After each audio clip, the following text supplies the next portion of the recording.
T-minus 10, 9, 8, 7, 6, 5, 4, 3, 2, 1, 0. Flight control, countdown confirmed.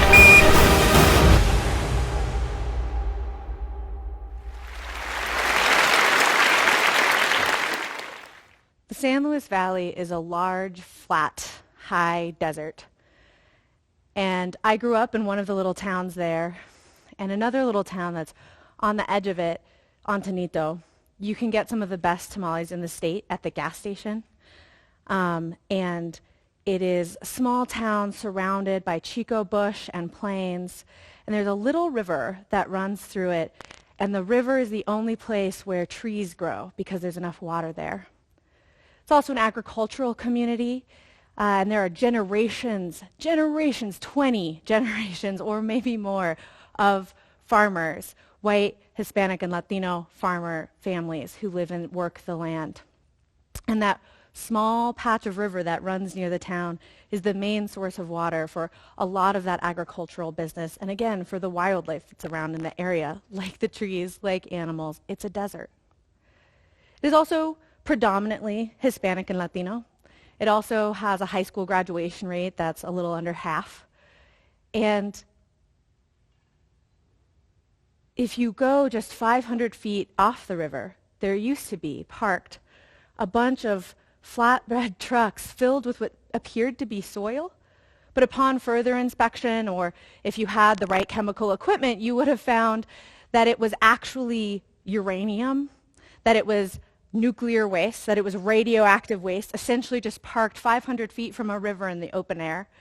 And then after sitting there for a while, it would be moved and jostled, and particles would go into the air near the water, also close to homes, also close to the school, because nothing there is that far away. It's a little town. And it gets jostled and moved, picked up from the truck beds and moved onto a train to make the rest of its journey towards its final resting place as hazardous waste. Now, that is an example of environmental racism. The company responsible for that type of waste assumed a town like Antonito, a sleepy little town that's mostly brown, was never going to do anything about the problematic waste disposal and transfer that was happening so close to such an important water source. Now, this story actually has a really happy ending because they did do something, and they petitioned the government, and they worked really hard to find out why it was there, and if they could move it, it got moved. And it turns out that that actually, it hadn't been audited in decades, and it was really critical that they were able to change where that waste was taken and transferred and jostled to further away from a fresh water source. Now, this example of environmental racism is one thing that the environmental community and the climate movement at large is coming to really understand. The climate movement is starting to accept that people of color, indigenous people, black communities are getting impacted first and foremost by poor air quality, by climate disasters, etc. And so there's a fundamental misunderstanding that's beginning to happen. There's an idea within the climate movement that because these are the communities that are most impacted, that any climate action is therefore climate justice. It raises all boats, and that those communities should be grateful for the climate community coming in and trying to save them. That's not right. What's become increasingly apparent is that, in fact, if the mostly white climate movement could solve the climate crisis alone, they would have by now. And in fact, it is incumbent to solve the climate crisis, to make the kinds of changes that we have to have happen. We have to build bridges with communities of color. We have to listen to communities of color. And most importantly, the climate movement needs to step in and genuinely support the needs of those communities. So one of the things that ends up happening when you diversify racially your movement is that you end up with more people power. Just straight up politically, ethically, obviously this is critical, but it is important that we get these more voices to the table, right? And there are barriers to entry. let alone the history of the climate movement occasionally siding on the side of eugenicists or anti-immigration policies or the like, and moving on just to current day where a lot of the climate movement is really interested in racially diversifying and bringing more people to the table and becoming a welcoming space. It is really difficult to really meet somebody where they're at if you don't know what they're going through. So take, for example, there was a snow this last September 2020. It was an early snow, so a lot of people had to turn on their heat. So imagine you live in an apartment in Commerce City. Maybe you've lost your job or you've gone to part-time, and you have to turn your heating bill on so your utilities bill is slightly higher than it normally is for September, and you didn't count on spending that extra money. That's what you're worried about. And then somebody from some big green group that you've maybe sort of heard of but never interacted with shows up and says, hey, you should come talk to the Air Quality Control Commission, a thing you've never heard of, about how it's really dangerous for your health to have gas appliances in the house and how you really need to make better air. And so come to the AQCC, spend 12 hours in a room and talk about your experience and why it's important to you that you get an electric stove. Well, it's not important to you that you get an electric stove. It's important that you can pay for your electricity.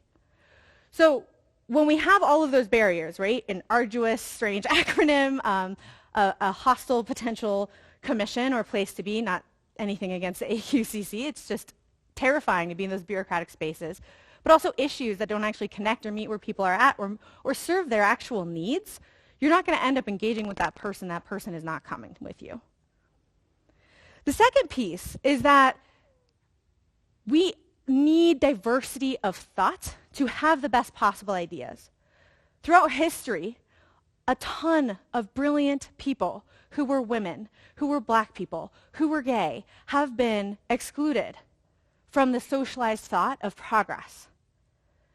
You end up without the best possible solutions. So there's an example of this.